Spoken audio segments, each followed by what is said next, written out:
All right, everyone, get ready, because today we are diving deep into the world of cryptozoology. You know all those creatures that make you wonder what if? We're talking Bigfoot, the Loch Ness Monster, Right. all those cryptids that make us wonder if there's more to the world than meets the eye. Yeah. And you have given us quite the collection this time to deep dive into. The Flatwoods Monster, reptilian humanoids, gray aliens. It's going to be a good one. You've got quite the lineup of cryptids here. It's a fascinating area, isn't it? This quest to uncover creatures that exist somewhere between rumor and reality. Yeah. And it's not even just about the monsters themselves, but what this pursuit says about us. Absolutely. That's what I love about these deep dives. So before we get into your picks, Let's ground ourselves a bit. What exactly are we talking about when we say cryptozoology? Well, the Cryptozoology Wikipedia article defines it as the search for animals whose existence or survival is disputed or unsubstantiated. okay. Think of it as this crossroads where zoology meets folklore, which meets good old-fashioned curiosity. Okay, so not exactly a cut and dry scientific field then. Right. I mean, I'm picturing scientists with nets chasing after Bigfoot, which, don't get me wrong, would be an amazing reality show. You're not far off with that image. Cryptozoologists often employ techniques you'd associate with fieldwork. Like setting up camera traps. Yeah. Collecting footprints. Okay. But here's where the pseudoscience label comes into play. I was going to say. While they might use these tools, the core of their approach often relies heavily on eyewitness accounts, blurry photos, or ancient tales, which, let's be honest, are sometimes unreliable. Yeah, a healthy dose of skepticism is needed, I think. Right. It's not like finding a new species of beetle. We're talking about creatures that could upend everything we thought we knew about the natural world. Yeah. But that's what makes this so intriguing, right? Mm-hmm. The possibility, however slim, that something unknown is out there. Exactly. And that's where things get really interesting. Mm-hmm. Because while some dismiss cryptozoology outright, I think it reveals something deeper about the human psyche. We are, by nature, storytellers, pattern seekers, and there's a primal part of us that's just drawn to the mystery of the unknown. I am with you there. It's like that shiver down your spine when you hear a floorboard creak in an old house. Right. And your rational mind knows it's probably just the house settling, but there's that tiny voice whispering, what if it's something else? And that what if is incredibly potent. It's the seed of curiosity. It is. The engine that drives exploration. And frankly, what makes fields like cryptozoology so endlessly fascinating, even if we never find definitive proof of Bigfoot. So true. It's about the journey, the pursuit. Yeah. The thrill of the unknown. Absolutely. But speaking of journeys, I'm dying to delve into the specific cryptids you've unearthed for us today. Yeah. And I have to admit, the Flatwoods Monster has me totally stumped. What is that? Some kind of extraterrestrial scarecrow? Well, you're not alone in finding it utterly bizarre. Imagine this. 1952, rural West Virginia, a group of kids witnesses a bright object streaking across the sky. Okay. Then, according to the Flatwoods Monster Wikipedia article, this thing appears. 10 feet tall, glowing eyes, a blood-red face. Oh my God. I mean, talk about a recipe for nightmares. Okay. That is both terrifying and utterly intriguing. Well, the Flatwoods Monster Wikipedia source actually offers a few more grounded explanations. Oh. One theory suggests it could have been a barred owl, which, when startled and seen in the dark, can appear surprisingly large Really? and even menacing. An owl. I mean, I've seen owls in those nature documentaries, and they're usually more cute than creepy. Exactly. But that's what's so interesting about these sightings. Our perceptions are easily influenced by darkness, by fear, and the natural human tendency to fill in the blanks with what we already know. Or in this case, what we fear. Right, like our fears and fascinations shape how we interpret the unknown. Exact. Which, speaking of, brings me to another cryptid on our list that definitely taps into those anxieties. Gray aliens. I mean, the big heads, the black eyes, the whole abduction scenario, that's some seriously creepy stuff that's been ingrained in our collective imagination. It is fascinating, isn't it? The Gray Alien Wikipedia source points out that while descriptions of strange beings have been around for centuries, Right. this specific image of the gray alien didn't really take hold until the 1960s. Particularly with the Barney and Betty Hill abduction case. Oh, yes, the case that basically launched 1,000 alien movies. Yeah. But if we dig a little deeper, is there anything beyond the anecdotal evidence?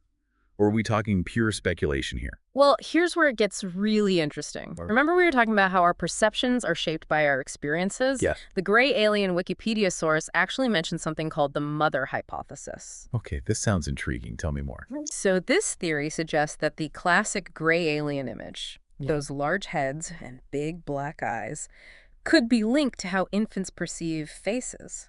What? Think about it. When you're a baby, your vision isn't fully developed. And you're primarily drawn to those large, contrasting features of your mother's face. You're saying that our image of extraterrestrials... Something so otherworldly. Yeah. Could be rooted in something as fundamental as our earliest memories of our mothers. Exactly. Well, It highlights how even our most outlandish imaginings are often rooted in our own experiences, whether we're consciously aware of them or not. wow. It makes you wonder what other seemingly alien concepts might have surprisingly human origins. Okay, I need a minute to process this. Right. But while I'm doing that, Let's move on to a cryptid that's a bit more retro, shall we say, little green men. They're like the OG aliens, right? The ones who crash landed in those old sci-fi movies. I'd think so, wouldn't you? Hmm. But the Little Green Men Wikipedia article reveals a surprisingly complex history. Okay. While they've popped up in literature and folklore for centuries. Their association with extraterrestrials seems to have solidified more recently. So they weren't always buzzing around in flying saucers. Not quite. Okay. In fact, early depictions often portrayed them as mischievous fairies or nature spirits, more akin to creatures of folklore than visitors from another planet. That's a fun twist. So how did they go from enchanted forests to piloting UFOs? It seems their evolution mirrors our own evolving understanding of space and the possibility of life on other planets. As science fiction took off in the early 20th century, Little Green Men became a convenient and, let's face it, somewhat less threatening way to visualize these extraterrestrial beings. I mean, that makes sense. They're almost comical compared to the Greys, who are decidedly less likely to want to phone home. Precisely. And what's even more interesting is how little green men have been largely relegated to children's media. Yeah. Think about it. When was the last time you saw a serious scientist in a movie worried about a little green man invasion? Okay, you got me there. It's like they become this almost whimsical representation of aliens. Yeah. A far cry from the chilling abductions and mysterious encounters associated with the Greys. It speaks to how pop culture shapes our perceptions, even when it comes to the unknown. The images we're fed, from books to movies to TV shows, they all contribute to our understanding of what aliens should look like, even if there's no real basis in reality. So from whimsical green beings to stoic gray humanoids, it's all a matter of how our cultural narratives evolve and shape our fears and fascinations. Right. Which brings me, somewhat nervously, to the last cryptids on our list today. Reptilian humanoids. Okay, those are some seriously creepy creatures. You're not going to tell me they're just misunderstood owls, are you? Oh, I wouldn't dare. Reptilian humanoids tap into a primal fear, don't they? Something ancient and unsettling. They do. And their presence in folklore and mythology is surprisingly widespread. The reptilian humanoid Wikipedia article delves into this, mentioning figures like the serpent men from Robert E. Howard's stories. They were these shape-shifting reptilian beings that predate even the modern gray alien craze. Wow, so they've been lurking in our collective nightmares for a while now. Right. But are they just a product of Western imagination, or do they have roots in other cultures as well? I mean, reptilian humanoids, they show up in everything. They do. From ancient myths to, like, modern conspiracy theories. Yeah. There's got to be something to them, right? You've hit on something fascinating. The reptilian humanoid Wikipedia article points out that these creatures aren't just a Western phenomenon. Right. They appear in cultures around the world, often with strikingly similar characteristics. Really? Think about the Naga in Hindu mythology. Okay. These serpent-like beings, often depicted as wise and powerful. Wow, I never made that connection before. So it's like this universal archetype that speaks to something deep within the human psyche. Exactly. It makes you wonder, what is it about reptiles? These creatures that are so different from us that both fascinates and frightens us? Yeah. Is it their cold-blooded nature, their ancient lineage, or something else entirely? Okay, now we're getting to some deep philosophical territory. Right. But before we go full existential... I have to ask, if cryptozoology, this intriguing blend of folklore, speculation, and a good dose of wishful thinking, Why don't we ever see concrete proof? Yeah. I mean, scientists are discovering new species all the time, so why not a Bigfoot or a Loch Ness Monster? That's the million-dollar question, isn't it? Right. And it all comes back to the rigor of the scientific method. While cryptozoologists often rely on anecdotal evidence or blurry photos, Right. scientists demand verifiable data. Peer-reviewed studies Yeah. and evidence that can be tested and replicated.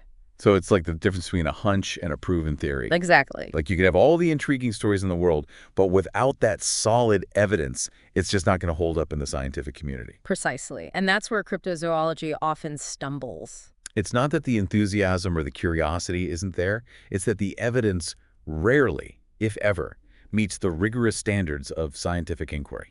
That makes sense, but I have to admit a part of me still wants to believe. Right. What if, just maybe, there's a kernel of truth to some of these legends? What if, out there in the vastness of the ocean or the unexplored wilderness, something truly extraordinary is waiting to be discovered? Wouldn't that be incredible? It would. To think that we haven't uncovered all of nature's secrets, that there are still mysteries out there that could upend everything we thought we knew? And who knows? Maybe someday, with advances in technology or simply a stroke of luck, we'll stumble upon that undeniable proof. Okay, now you've got me hooked. I'm ready to grab my hiking boots and head out into the wilderness.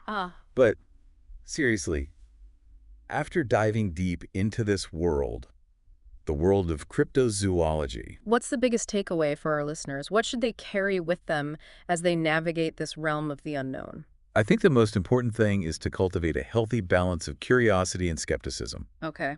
Embrace the wonder, the thrill of the unknown, Yeah. but always temper it with critical thinking. Okay. Question everything. Examine the evidence. And don't be afraid to draw your own conclusions. I love that. It's about being open to the possibility of the extraordinary, but not abandoning the importance of critical thinking. Exactly. Because even if we never find definitive proof of Bigfoot or the Loch Ness Monster, The journey itself, the pursuit of knowledge and understanding, is its own reward. that's beautifully said. It's like that old saying, the only true wisdom is in knowing you know nothing. Right. We've explored some fascinating creatures today, from the bizarre to the creepy to the downright whimsical. We have. And yet we're left with, I think, more questions than answers. Always. But isn't that the beauty of it all? It is. The mysteries that linger. The stories that continue to capture our imaginations, they remind us that the world is a far stranger and more wonderful place than we often give it credit for. Absolutely. So to all our listeners out there, keep exploring, keep questioning, and keep that sense of wonder alive. Yeah. Who knows what you might discover lurking just beyond the edge of the known. Until next time.